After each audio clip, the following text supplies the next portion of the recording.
Hi, welcome to my automotive show EKG Canadian Enthusiast. Today on the show we are doing our third comparison test to see which is the best subcompact car in the UK. Now so far we have done Japanese and European. Today we are doing to see which is the best British subcompact cars for the money you can buy. Now the reason I've said so the ones that are competing are the Vauxhall Corsa, the mini hatchback, and we got further Japanese and European competition included on this, just so should you know. The Dacia Sandro and the Suzuki Swift. So let's start with the British ones first. The Vauxhall Corsa. This is the Corsa E. I have chosen the full electric Corsa, not the internal combustion model. Starting price is £29,410 with over £600 of options. Total price is £30,000. Powered by a single electric motor with 136 horsepower and 93 miles per hour. And does 0 to 16 8.1 seconds. Range is 205 miles per hour. Then of course you have the mini hatchback. Of course, this is the mini hatch, the normal hatchback. Starting price is £23,195 with over £6,000 of the options. Total price £28,871 and powered by a 1.5 litre force turbocharged engine making 136 horsepower and 8.3 seconds to 60. Top speed, unfortunately I couldn't get it in, unfortunately. Fuel economy is 57 miles per gallon in terms of estimations. That's the case. Then moving on to the MG3. Now MG is not British entirely, but they're owned by the Chinese. You know the MG3. It's not the best, but I put this MG because it's an MG still, really. The MG3 Executive Special. This is the range topping trim level. Starting price £14,345. That's too low as a price. You will see how bad this car is. And total price is the same, so I'm not going to even bother.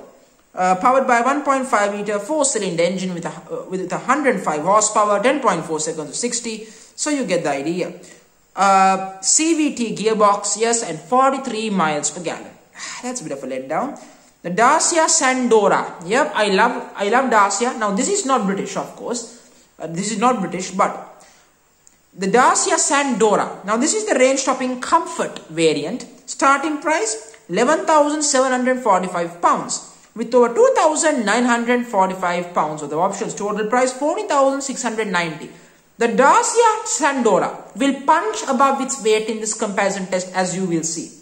Powered by a 1 litre 3-cylinder turbo with 90 horsepower, 13.2 seconds to 60 and 48 miles per gallon. Now don't be fooled by the engine specs. This is a very good vehicle. Not least but not last, one last Japanese competitor I couldn't put in the previous video is now in this, which is a Suzuki Swift. This is the range-topping s17 trim level. Starting price £17,499 with over £3,500 of the options. Total price £21,074. So that's a good price for the Swift. And powered by a 1.2 litre 4-cylinder mild hybrid engine making 92 horsepower, 12.2 seconds to 60. And a CVT gearbox. So 55.3 miles per gallon. So not so bad in terms of fuel efficiency. So now let's get down to the requirements. As I want to say, in terms of driving experiences, I have taken those opinions from other websites and other test drivers, and then I put my opinion to it. Others are all my personal opinion and my personal take, just so you should know. Let's start with the interior. The Mini is the best by a country mile. 10 out of 10 here. 7 out of 10 for the Vauxhall Corsa. 5 out of 10 for the Dacia Sandro. 3 out of 10. 3 out of 10 for the Suzuki Swift. And the MG not. I find the interior of MG absolutely cheap and very boring. Very cheap and badly built. In terms of comfort, Mini is the best again. 10 out of 10. Corsa 8 out of 10. Swift 5 out of 10, Dacia 6 out of 10, MG 2 out of 10. In terms of practicality, Dacia 10 out of 10, 9 out of 10 for the Corsa, 8 out of 10 for the Mini, 7 out of 10 for the Swift and 3 out of 10 for the MG. In terms of tech, Mini 10 out of 10 obviously, Corsa 9 out of 10, Swift 5 out of 10, Dacia 6 out of 10. And the MG, not. MG's tech is not good enough for the competition. It's way behind. Sorry, MG, that's the truth. I'm not going to lie. It's just way too much of a Chinese copy. It just needs to be better as a subcompact car. That's the reality in that department. Fuel economy, come on, Mini is the best. Now, I won't count Vauxhall Corsa because it's an EV, so I won't count that, unfortunately. Mini, 10 out of 10. 9 out of 10 for the Swift. 7 out of 10 for the Dacia. 6 out of 10 for MG. In terms of quality, I'm looking at long-term reliability. 10 out of 10 for Mini compared to the competition, to be fairly honest. Corsa, 8 out of 10. 5 out of 10 for the Swift. 6 out of 10 for Dacia. Again, Dacia lacks in that build quality thing. So I'm just a bit scared to give a full marks to Dacia, just so you should know.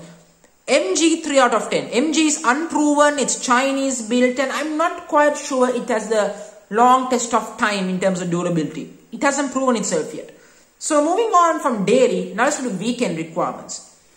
Performance-wise, the Corsa is the best. What a surprise, the EV is doing well here. 5 out of 10. The Mini, 4 out of 10. 1 out of 10 for the Swift, 2 out of 10 for the MG. And the Dacia, not. In terms of handling, Mini is the best. 10 out of 10. Corsa, 4 out of 10. 3 out of 10 for the Swift, 2 out of 10 for the Dacia, and not for MG. In terms of styling, Mini, 10 out of 10. Corsa, 8 out of 10. Swift, 6 out of 10. Dacia, 4 out of 10. MG, not. I find the MG styling non-existent. In terms of brand prestige, it matters. When you're buying an affordable car, every bit of brand prestige matters. Because you're not buying a high-end luxury product like a Lexus LX or a Mercedes-Benz or a BMW. That's the thing. So the brand prestige matters. Mini, 10 out of 10. Corsa, 7 out of 10. 5 out of 10 for the Swift. 6 out of 10 for Dacia. Dacia is a very upmarket brand despite its low price tags. Trust me, it's really good. 4 out of 10 for MG. MG, no longer MG in its roots. So it's kind of tough to give it good brand presence. Future classics. Mini is already a classic. The Mini has been a classic since the day, even before I was born. The days of my parents. So I'm not going to even debate that. 10 out of 10. Corsa, 8 out of 10. Swift, 6 out of 10. The Dacia, 5 out of 10.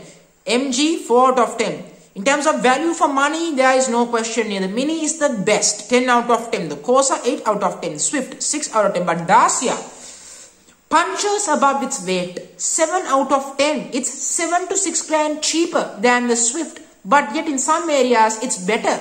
Actually, overall better in my opinion. Let's see how the points tally up. But in my personal opinion, Dacia is good value for money. And the MG, 4 out of 10. It's too cheap to be good. It doesn't have too much tech to back the price tag. It lacks everything. It's good, but it's just not a value proposition in my personal opinion. So, who will join the finale? Well, it's the Mini Cooper with 112 points. Vauxhall Corsa, 81 points. Surprise, surprise. The 7 grand less than the Swift, the Dacia Sandro has beaten the Swift to enter into the finale with 64 points, finishing 3rd in the top 3. And the Swift finishing outside the top 3, finishing 4th with 61 points. And the MG3 proving its utter disappointment, finishing dead last, 5th with just 28 points. In fact, this is the lowest number of points a vehicle has scored in my comparison tests ever. I am not joking. MG has set a new record here. So let's hope future MGs can put a better record. So thank you very much for joining me on the show. Hit the like button and subscribe to my show. Thank you very much.